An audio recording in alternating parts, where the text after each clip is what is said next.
December 6, 1944. The wind that swept across the Midwestern plains carried the bite of winter, sharp and unrelenting, as the train creaked to a halt near the gates of a prisoner-of-war camp in Iowa. Its steel wheels ground against the rails with a final shudder, and the women inside, wrapped in coats too thin for the season, tightened their arms across their chests. They had been told to expect brutality. Back in Germany, the propaganda leaflets had promised it. Captured women would be spat upon, stripped, forced into slave labor, or worse. Many of the young auxiliaries whispered those fears as they pressed their faces to the frosted glass, trying to glimpse what awaited them in America. What they saw instead unsettled them for reasons they did not yet understand. Rows of plain wooden barracks stretched beyond the wire fences, their roofs layered with snow. Guards in heavy coats stamped their boots against the cold. A kitchen chimney puffed white smoke into the pale December sky. In the distance, fields of dormant corn stood silent, a ghostly reminder that this was farmland, not a battlefield. For some of the women, it was the first quiet landscape they had seen in years. Yet the silence only deepened their unease. Among them was a nurse of 23, who had been captured outside Aachen as the Allies pushed toward the Rhine. Her name does not survive in the records, but her diary would later remark on this day with a single line. I stepped onto American soil expecting chains, but the only weight I felt was my own heartbeat. That heartbeat thumped violently as she and the others were ordered to line up on the platform. They were tired from the Atlantic crossing, their bodies still swaying with the memory of the ship's roll, and the weeks of guarded silence during transport. Not one of them spoke as boots crunched across ice, bringing them into formation. The officers barked instructions in English, a language few understood. A translator repeated them in German, calm, almost polite. Already this was strange. Back home, Americans had been depicted as barbarians with knives between their teeth, merchants of chaos who would show no mercy. Yet here, the commands carried none of the hatred they expected. The guards seemed bored more than cruel, shifting rifles in gloved hands as if eager only to return to the warmth of their barrack. Still, the women braced themselves. The POW camps in the Soviet Union were rumored to be death sentences. Surely the Americans, their enemy, would not be far different. They waited for jeers, for shoves, for the stripping away of dignity. Instead, they were led, orderly, briskly, toward a building where the scent of strong coffee drifted on the air. Coffee. It startled them more than a shouted threat would have. Many had not tasted the drink in months. In Germany it had become a luxury, often replaced with roasted barley or acorns. Yet here, in enemy hands, the rich aroma promised a familiarity they did not trust. A U.S. Army report from that winter notes the arrival of a group of female auxiliaries, numbering approximately 50, and describes their condition as fatigued but in satisfactory health. The report makes no mention of fear, no acknowledgement of the way these women's eyes darted at every gesture, every door opened. To the officers, they were simply prisoners to be processed, another line item in the expanding war effort. But to the women, every movement mattered. When an American soldier held the door open for them, they hesitated, unsure whether it was a trick.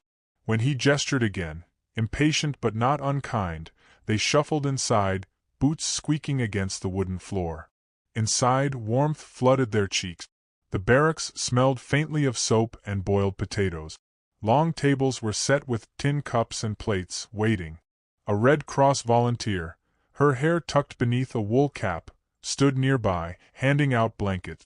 She smiled, a gesture so ordinary it nearly undid one of the younger prisoners, who bit her lip to keep from crying. The simple kindness felt dangerous, as if to accept it was to betray everything she had been told about the enemy. It was in this moment that expectation first cracked. The women had braced for cruelty. Instead, they found themselves disarmed by civility. This, too, was a weapon of sorts, though they did not recognize it yet. The United States, unlike many combatants, had pledged adherence to the Geneva Convention of 1929. Prisoners of war were to be fed, housed, and allowed correspondence with their families. The Germans had signed that treaty as well but had often ignored it. Now, these women were encountering the strange reality of Americans honoring it, even extending it beyond the letter of the law. One prisoner later wrote, "They gave us beds with clean sheets. I thought of my brother on the Eastern Front, sleeping in frozen mud, and I could not understand why the enemy treated us better than our own leaders treated him." This confusion cut deeper than any insult could have. For women who had swallowed years of propaganda, the camp was an unsettling revelation. And yet, suspicion lingered. Perhaps this hospitality was temporary, a cruel joke before the real punishment began. Perhaps the Americans were fattening them for some unknown purpose. The guards spoke little. The translators offered no reassurances beyond the rules of camp life. Work details, curfews, roll calls, those were explained clearly. Everything else remained a mystery. Night fell quickly in those Midwestern winters, draping the camp in silence broken only by the crunch of sentry boots and the low whistle of wind against barbed wire. The women lay awake on their bunks, listening, waiting. Some whispered prayers. Others stared at the ceiling, imagining the bombs falling on their hometowns half a world away. A few clutched photographs, creases worn into the faces of husbands and brothers they might never see again. In those first nights, they remained prisoners not only of the camp, but of their own fear. Yet memory is a stubborn thing. Even in the weeks that followed, as routines settled in, the image of that first arrival lingered, the coffee steam, the blanket's warmth, the smile of a volunteer. These details clashed violently with the warnings of cruelty they had believed. And beneath that clash lay a seed, fragile but undeniable, the possibility that the enemy was not the monster they had been taught to fear. What they could not yet know was how this seed would be watered, how it would grow in the most unlikely of ways. For in the kitchens of these camps, amid flour, sugar, and apples harvested from nearby farms, the Americans were preparing something far stranger than discipline or interrogation. They were preparing hospitality, served not in words but in flavors. The women had braced themselves for blows. Instead, they would be offered a taste of mercy disguised as dessert. And when that moment came, it would shake them more profoundly than the crash of any battlefield. The mornings in the camp began not with screams or blows, but with the clang of a bell. The women stirred beneath wool blankets, the air sharp with the mingled scents of soap, coal smoke, and damp wood. For some, the first days were the hardest, not because of cruelty, but because of the disorienting absence of it. They had expected darkness and chains, yet what they found was order, routine, and a strange kind of normality that unsettled them more than brutality ever could.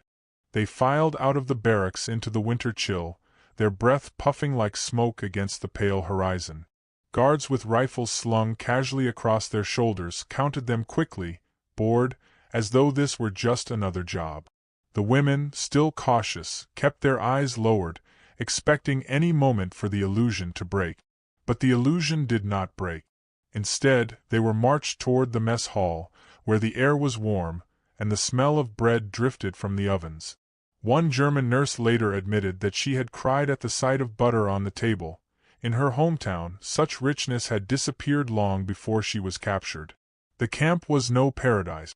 It was fenced, patrolled, bound by rules. Freedom was gone. But within those limits, life was far less savage than they had imagined. Each barack held rows of wooden bunks, mattresses stuffed with straw, and lockers for personal items. There were washing stations, though the water often ran cold, and there were classrooms where American officers encouraged language lessons. Some of the women laughed bitterly at this. Learning English, they said, was preparing for defeat. Yet more than a few attended, curious, drawn by the novelty of books and chalk when the outside world was crumbling. An official U.S. Army ration report from 1944 reveals that prisoners of war were entitled to nearly the same daily calories as American soldiers: beans, potatoes, canned meat, bread, margarine, sugar. Coffee was served, though weak, leading to inevitable complaints. One diary entry preserved from a German auxiliary in Texas reads, They serve us coffee like water, but at least it is warm." The irony was not lost on her, complaining about the strength of the enemy's coffee while her family back home was boiling acorns. It was in such contrasts that the women's confusion deepened. They had expected the Americans to strip away their dignity. Instead, they found themselves treated with a politeness that felt almost cruel in its civility. Letters from the War Department reminded camp commandants that adherence to the Geneva Convention was not optional. And yet, beyond the rules, there was something else, something cultural. In the evenings, church groups from nearby towns sometimes visited, singing hymns in English, their voices drifting across the fences. The women listened in silence, both comforted and disturbed, for the songs of mercy came from those they had been told were merciless. Some adjusted quickly. They sewed, they gardened in springtime plots within the fences, they even performed plays for one another using scraps of fabric and makeshift props. Others could not bear the dissonance. One 30-year-old prisoner is recorded as saying, "Every kindness is a wound. My brothers starve, and they give me bread." She turned away from meals, eating only the bare minimum, as if to prove she could still suffer for Germany. Yet the body betrays the will, and soon enough she, too, was seen dipping her bread into the weak but fragrant coffee, savoring what she could not resist. The guards noticed the contradictions. Some laughed quietly among themselves, remarking how strange it was to watch enemy prisoners squabble over the thickness of soup while American families rationed sugar and meat for the war effort. "We treat them better than we treat our own boys," one sergeant muttered, not without bitterness. And in truth, the government allocated roughly $1.60 per day for each prisoner's rations, more, at times, than for a U.S. infantryman fighting in the Ardennes. War has its absurdities, and this was one of them. The women began to form routines. Morning roll call, work assignments in the kitchens or laundry, brief walks along the inner yard. Winter sunlight glistened on barbed wire, making it sparkle deceptively like holiday tinsel. They laughed nervously at the sight, mocking yet secretly aching for home. Some scratched calendars into the wooden walls, marking the days with little crosses. Others wrote letters on thin paper provided by the Red Cross, though they often waited months for replies, if replies came at all. Yet for all the order, suspicion lingered. What if this kindness was temporary? What if it was bait, a mask covering some darker plan? The idea festered, born of fear and propaganda, but slowly it began to lose its grip. The longer they lived in the camp, the more the reality contradicted the nightmare images they had carried across the ocean. No beatings, no starvation, no humiliation. Instead, rules, routines, the boredom of survival, and beneath it all, an unsettling truth. They were being treated as human beings. That truth left many restless. It was easier to hate an enemy when he was a monster. It was harder when he was a man with a drawl, a guard who slipped them extra sugar packets, or a chaplain who offered prayers for their families back in Europe. One of the younger women confessed to another, whispering under her blanket at night, "I do not know how to hate them anymore. And if I cannot hate them, what do I have left?" The question hung heavy in the air, unanswerable. Not all moments were soft. Fights broke out among the prisoners themselves, sparked by rumors, rivalries, or despair. One evening, a scuffle over a letter escalated until guards intervened. But even then, the punishment was a stern lecture, not the brutality they had braced for. Slowly, their concept of the enemy eroded. Slowly, they began to see cracks in the stories they had been told. The snow melted, spring approached, and gardens sprouted within the wire. Women knelt in soil, planting seeds with hands that once dressed wounds on battlefields. The irony did not escape them. They had crossed an ocean as prisoners, yet here they were, coaxing life from American soil. They lived in captivity, but for some it felt like the first breath after years of suffocating war. Still, the central question remained: why? Why would Americans waste resources to treat enemy women with such civility when their own sons died overseas?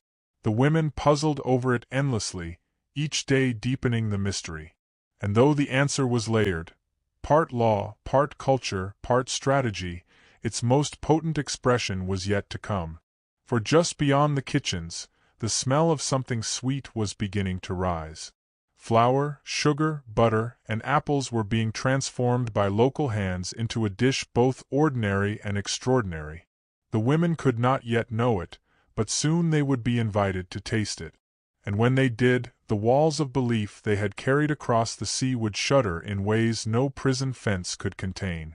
It began with a smell. Sweet, warm, impossible to mistake. The scent of apples baked in cinnamon and sugar drifting through the mess hall like a memory of home. The women looked up from their tin trays, eyes darting toward the kitchen door as if the fragrance itself were a trick of the imagination. Many had not seen fruit in months.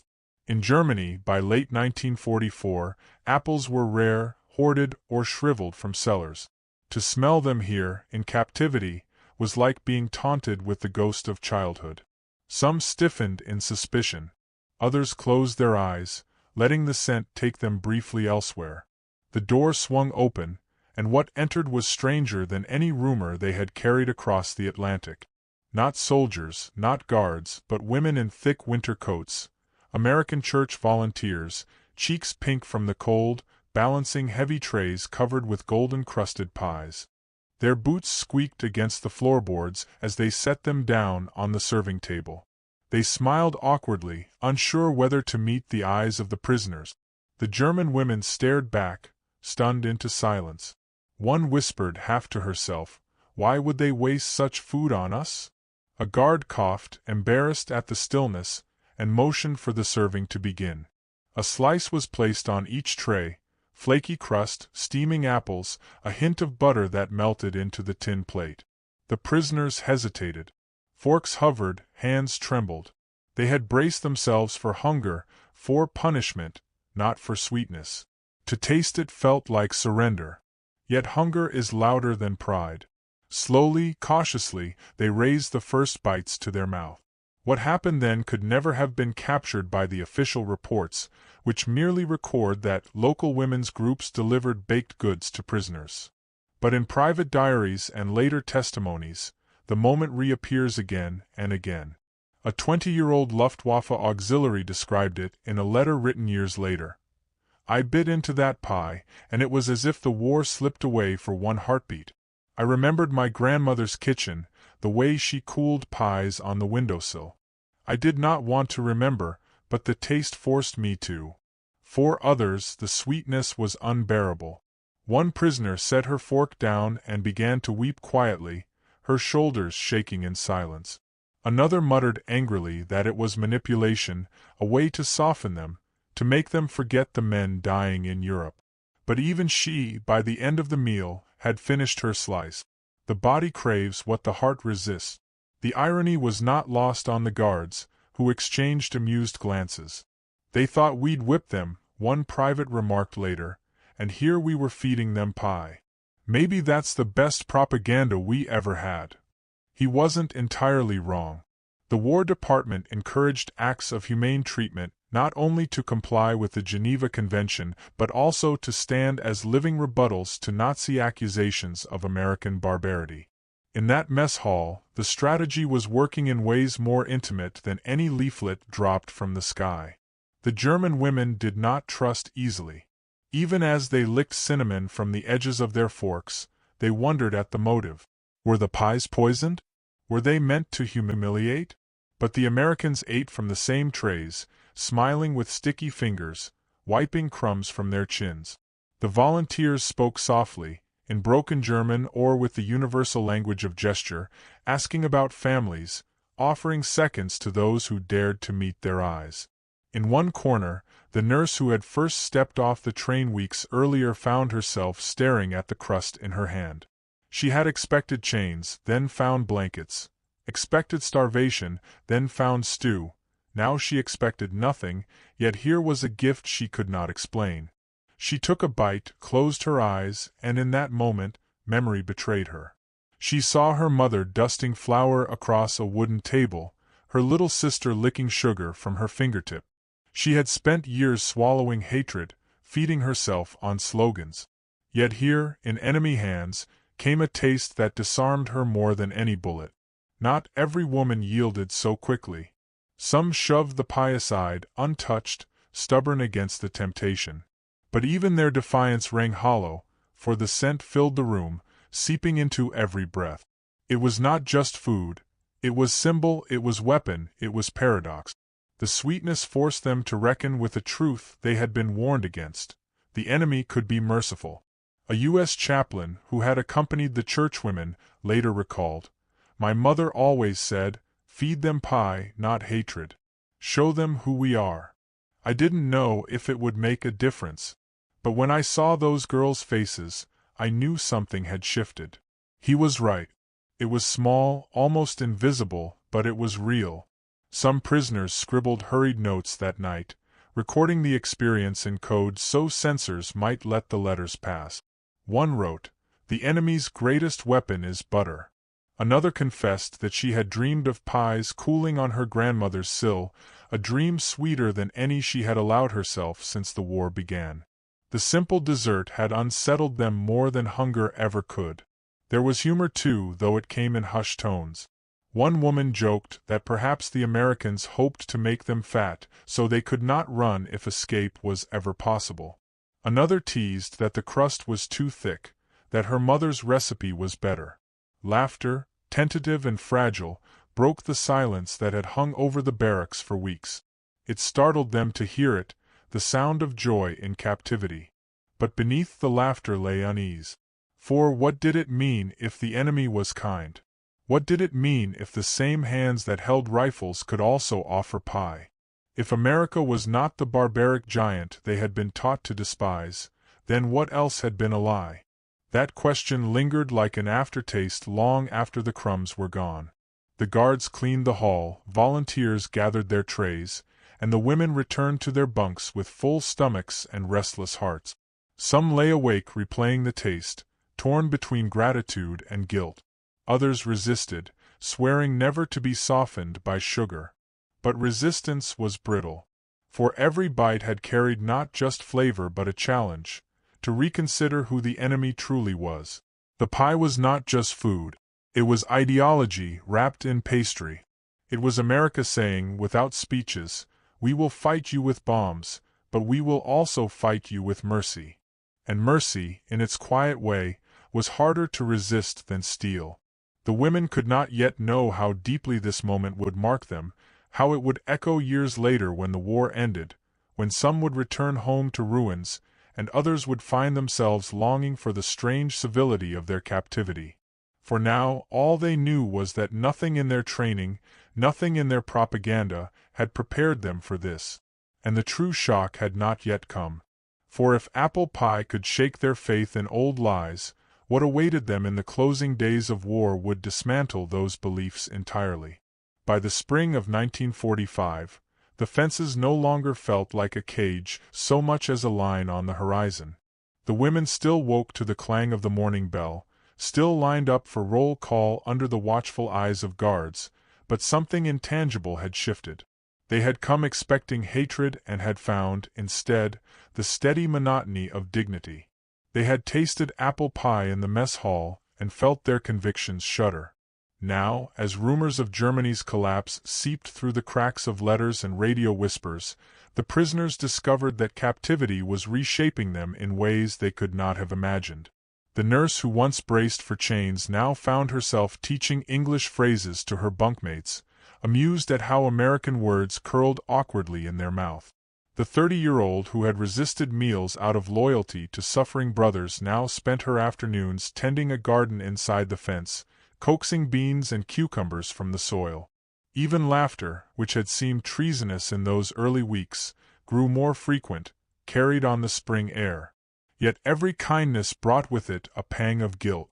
"We eat well," one woman wrote in her diary, "while our families dig through rubble for crusts of bread. How can this be right?" The paradox was the central torment of life behind the wire. To accept mercy from the enemy was to admit that the stories of cruelty had been lies. To enjoy comfort while one's homeland starved was to carry a burden of shame. And still, the comforts came. Local townsfolk donated books, blankets, even instruments. Some evenings the camp was filled with the strains of violins and harmonicas played by prisoners who remembered songs from another life. Guards listened quietly, perhaps hearing in the music the echo of their own distant homes. War made enemies, but captivity forced proximity, and proximity blurred edges.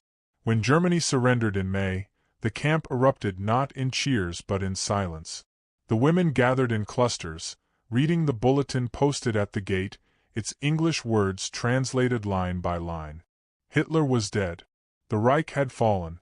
For some, relief flooded in, mingled with grief. For others, disbelief hardened into bitterness. A young auxiliary was overheard whispering, "It cannot be true. We were told we would never be defeated." Yet the truth hung heavy. Their homeland was shattered, their families scattered, and here they were, safe, fed, warm, in the land of the enemy. Letters trickled in with devastating slowness. One woman learned that her home in Cologne had been reduced to rubble. Another heard that her mother had died in an air raid. Many received no word at all. At night, the barracks filled with muffled sobs, grief spilling out into the dark. And yet, every morning, the mess hall still smelled of bread, the garden still grew, and sometimes, when the churchwomen visited, there was still pie. The sweetness tasted different now. It was no longer merely shocking, it was unbearable in its gentleness.